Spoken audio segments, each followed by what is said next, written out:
DEECET ద్వారా ఎవరైతే D.Ed are TTC ఎవరైతే చేద్దాం అనుకుంటున్నారో ఈ వీడియోలో కంప్లీట్గా మనకు తెలుగుకి సంబంధించిన ఇంపార్టెంట్ టాపిక్స్ ఈ వీడియోలో చెప్పడం జరుగుతుందండి. అంటే కంప్లీట్ సిలబస్. సో మనకు తెలుగు మీడియంలో ఎవరైతే కోర్స్ చేద్దాం అనుకుంటున్నారో వాళ్ళకు 20 మార్క్స్ ఉంటాయండి. సో ఈ వీడియోలో కంప్లీట్గా అన్ని ఇంపార్టెంట్ పాయింట్స్ చెప్తాను. దానికన్నా ముందు సో కొంతమంది లైక్ తెలుగు మీడియం వాళ్ళు ఉంటారు. తెలుగు మీడియంలో కోర్స్ అప్లై చేసుకుంటే మీకు 20 మార్క్స్కి ఉంటుంది తెలుగు.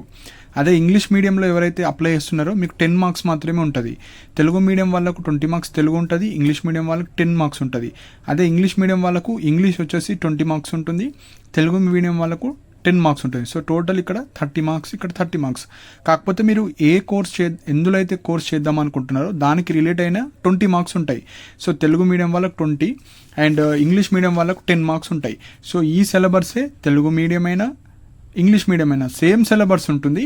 కాకపోతే ఇంగ్లీష్ మీడియం వాళ్ళకు కొన్ని టాపిక్స్ నుంచి అడుగుతారు, కానీ తెలుగు మీడియం వాళ్ళకు 20 మార్క్స్ ఉంది కాబట్టి అన్ని 24 టాపిక్స్ ఉంటాయి. ఆ 24 టాపిక్స్లో మీరు అన్ని చదువుకొని వెళ్తే మీకు 20 మార్క్స్ అయితే వస్తాయి. So first syllabus. So syllabus డీసెట్లో మనకు అప్ టు 10th అంటారు, కానీ ఎగ్జాక్ట్గా 10th నుంచే అడుగుతారని కాదండి. మనకు 3rd క్లాస్ నుంచి 10th వరకు అన్నీ మనకు తెలంగాణలో ఏవైతే స్టేట్ సిలబస్ ఉంటుందో అన్ని చాప్టర్స్ నుంచి ఎక్కడి నుంచన్నా అడగడం జరుగుతుంది. సో అప్ టు 10th అంటే 3rd class to 10th class వరకు ఉన్న మీరు టెక్స్ట్ బుక్స్లో నుంచి గ్రామర్ అయితే అడగడం జరుగుతుంది. సో అందులో ఉన్న టాపిక్స్ ఇప్పుడు డీటెయిల్గా ఎక్స్ప్లెయిన్ చేస్తాను. సో నేను కంప్లీట్గా ఇంగ్లీష్ మీడియం కాబట్టి కొన్ని తెలుగు పదాలు కరెక్ట్గా పలకలేకపోవచ్చు. సో ఇక్కడ మీరు చూస్తున్నారు కాబట్టి మీరు పెన్ పేపర్ తీసుకొని రాసుకుంటే మీకు ఒక ఐడియా వస్తుంది. సో ఎక్కడి నుంచి క్వశ్చన్స్ వస్తున్నాయి, మనకు సిలబస్లో ఏమేమి టాపిక్స్ ఉన్నాయో అవి మీరైతే రాసుకొని పెట్టుకోండి. సో మనకు ఫస్ట్ పాయింట్ వచ్చేసి మనకు గద్యం. సో గద్యం, పద్యం. ఈ సెకండ్ పాయింట్ పద్యాలు. సో ఈ గద్యం ఆర్ పద్యం నుంచే మనకు ఒక 5 క్వశ్చన్స్ అడుగుతారు. సో మెయిన్గా మనకు డీసెట్లో అయితే పద్యాలు మాత్రమే అడుగుతున్నారు, గద్యం అడుగుతలేరు. సో ఒక పద్యం ఇస్తారు, పద్యం ఇచ్చి దాంట్లో నుంచి ఒక 5 క్వశ్చన్స్ అడుగుతారు. ఈ పద్యంకి సంబంధించి ఈ పద్యం దేని గురించి మాట్లాడుతుంది, ఈ పద్యంలో ఉన్న ఇంపార్టెంట్ పాయింట్స్ కావచ్చు, అందులో మీనింగ్స్ కావచ్చు, పర్యాయ పదాలు కావచ్చు, నానార్థాలు కావచ్చు. ఒక పదం ఇచ్చి దాని సందేంది అంటే ఒక పద్యం ఇచ్చి ఆ పద్యంకి రిలేటెడ్ అయిన 5 క్వశ్చన్స్ అడుగుతారు. దాంట్లో ఉన్న గ్రామర్ పార్ట్ కూడా అడుగుతారు. సో ఇది ఫస్ట్ పాయింట్. సో గద్యం పద్యంలో నుంచి 5 మార్క్స్ ఒక పద్యం ఇస్తారు. సెకండ్ పాయింట్ వచ్చేసి కవులు. సో 3rd క్లాస్ నుంచి 10th క్లాస్లో ఉన్న అన్ని కవి పరిచయాలు కావచ్చు, కవుల గురించి ఒక మార్క్ అయితే వస్తుంది. నెక్స్ట్ 4th పాయింట్ వచ్చేసి ఇతివృత్తాలు. సో ఇతివృత్తాలు కూడా ఒక క్వశ్చన్ అయితే వస్తుంది మనకు. నెక్స్ట్ ప్రక్రియల నుంచి ఒక క్వశ్చన్ వస్తుంది. 6th పాయింట్ వచ్చేసి పాత్రలు. సో ఇప్పుడు మనకు లెసన్స్ మనకు 3rd క్లాస్ నుంచి 8th క్లాస్ వరకు లెసన్స్ ఉంటాయి కదా. ఈ పాత్ర ఎవరు పోషించారు, లేకపోతే ఒక సెంటెన్స్ ఇస్తారు, ఒక భావం ఇస్తారు, ఇది ఈ పాత్రలో ఎవరు, వాళ్ళ పేరేంది, అలాంటి క్వశ్చన్స్ అడగడం జరుగుతుంది. సో వాటిని కూడా మీరు చూసుకోవాలి. 7th వచ్చేసి మనకు వర్ణమాల అండి. సో వర్ణమాల నుంచి కూడా మనకైతే క్వశ్చన్స్ అడుగుతారు. సో ఈ వర్ణమాలలో ఇలాంటివి కొన్ని సబ్ టాపిక్స్ ఉంటాయి. హ్రస్వాలు కావచ్చు, దీర్ఘాలు కావచ్చు, సంయుక్త కావచ్చు, ద్విత్వ కావచ్చు, సంశ్లేష అక్షరాలు కావచ్చు, అల్ప ప్రాణాక్షరాలు కావచ్చు, మహాప్రాణాక్షరాలు కావచ్చు. సో ఇవి మనకు వర్ణమాలలు ఉంటాయి. కొన్ని ఇక్కడ అన్ఇంపార్టెంట్ టాపిక్స్ ఉంటాయి. అంటే 20 మార్క్స్కి మనకు మేజర్గా అడిగేవి కొన్ని మీరు చదువుకోండి. ఎక్స్ట్రా టాపిక్ నుంచి కూడా ఇప్పుడు 2025లో కొన్ని అడుగుతున్నారు, 2024 పేపర్లో కొన్ని టాపిక్స్ నుంచి అడుగుతున్నారు. సో నేను కంబైన్ టాపిక్స్ అయితే చెప్తున్నాను. సో కొన్ని టాపిక్స్ నుంచి వస్తాయి, కొన్ని టాపిక్ నుంచి రావు. సో మీరు అన్ని ప్రిపేర్ అయ్యి వెళ్తే 20 మార్క్స్ అయితే వస్తాయి. తెలుగు మీడియం వాళ్ళకి చెప్తున్నా. ఇంగ్లీష్ మీడియం వాళ్ళు కొన్ని స్కిప్ చేసినా పర్లేదు, ఎందుకంటే వాళ్ళకి 10 మార్క్సే. కానీ తెలుగు మీడియం వాళ్ళు ఇవన్నీ చదివితే మీకు 20 మార్క్స్ అయితే వస్తాయండి. సో వర్ణమాలలు. సో నెక్స్ట్ 8th పాయింట్ వచ్చేసి మనకు అవ్యయం నుంచి కావచ్చు, విభక్తులు. సో విభక్తులు చాలా ఇంపార్టెంట్ అండ్ లింగాలు కూడా. నెక్స్ట్ 9th అయితే మీరు తెలుగు మీడియం కావచ్చు, ఇంగ్లీష్ మీడియం కావచ్చు, సంధులు అయితే పక్కా క్వశ్చన్. సో అత్వ సంధి కావచ్చు, ఇత్వ సంధి కావచ్చు, సవర్ణ దీర్ఘ సంధి కావచ్చు, గుణ సంధి కావచ్చు. సో ఇలాంటి బేసిక్ సంధిలన్నీ మీరైతే నేర్చుకొని వెళ్ళాలి. నెక్స్ట్ 10th వచ్చేసి సమాసాలు. సో ఇప్పుడు తెలుగు మీడియం వాళ్ళు అన్నీ చదవాలి, ఇంగ్లీష్ మీడియం వాళ్ళు మోస్ట్గా ఈ 10లో సమాసాలు, సంధులు, నెక్స్ట్ ప్రక్రియలు కావచ్చు, కవి పరిచయాలు, కవిల గురించి, సో ఈ పద్యాలు కావచ్చు, వీటి గురించి ఎక్కువ ఫోకస్ చేయాలి. తెలుగు మీడియం వాళ్ళు అన్నీ ఫోకస్ చేయాల్సిందే. సో 11th వచ్చేసి మనకు అలంకారాలు అండి. సో అలంకారాలు నుంచి కూడా క్వశ్చన్స్ అయితే అడగడం జరుగుతుంది. సో అందులో మనకు బేసిక్ కొన్ని ఉంటాయి.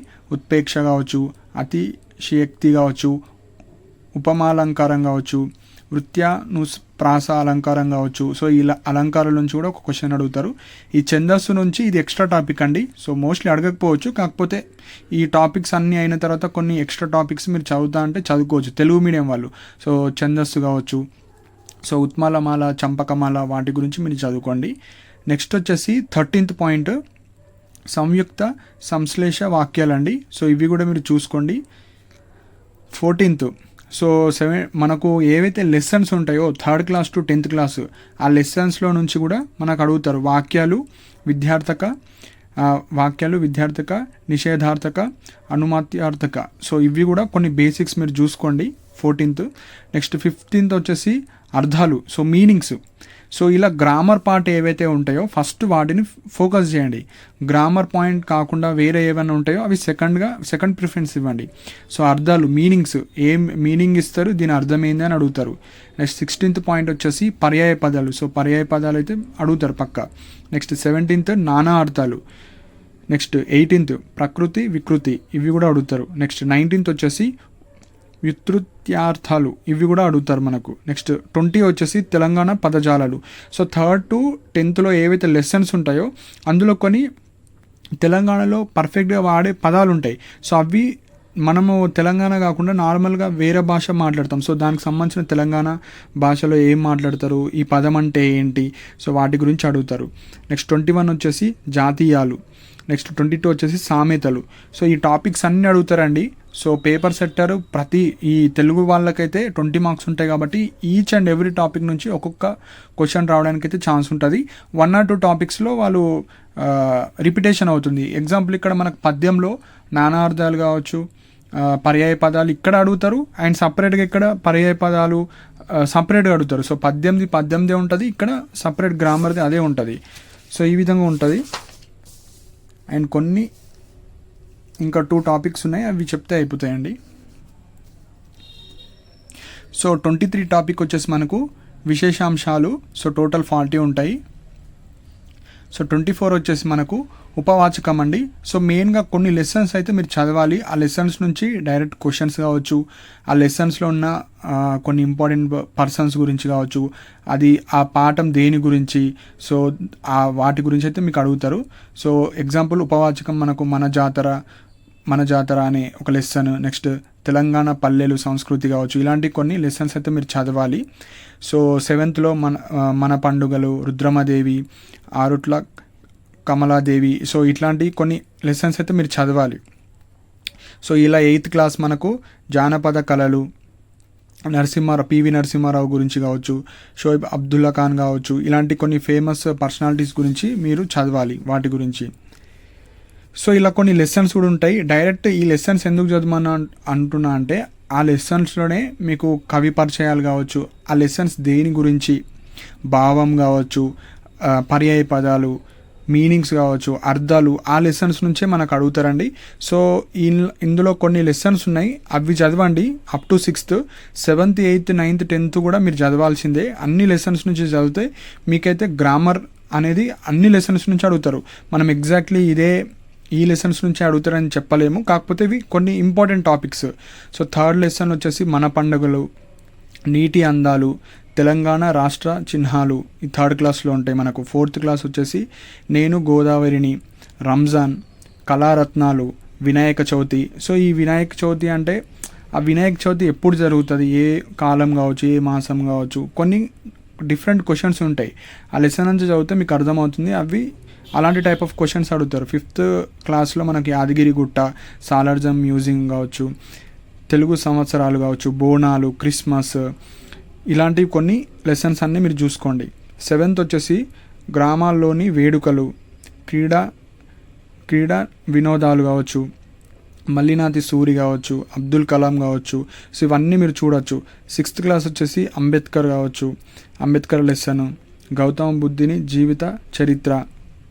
సో ఇలాంటి అన్నీ చూసుకోవాలి. ఎగ్జాంపుల్గా నేను ఇవి చెప్తున్నాను 3rd క్లాస్లో ఇలా కొన్ని ఇంపార్టెంట్ టాపిక్స్. సో మీరు 7th, 8th, 9th, 10th so మెయిన్గా ఎవరైతే మీ ఇంట్లో కావచ్చు, మీ చుట్టుపక్కల కావచ్చు, టెట్ ఎవరైతే ఈ డిఎడ్ స్టూడెంట్స్ కావచ్చు, బిఎడ్ స్టూడెంట్స్ ఎవరైనా ఉంటే వాళ్ళు ఆల్రెడీ వేరే జాబ్స్ చేయడం కావచ్చు, టీచర్ జాబ్ చేస్తే వాళ్ళ దగ్గర బుక్స్ ఉంటాయి, టెట్ బుక్స్.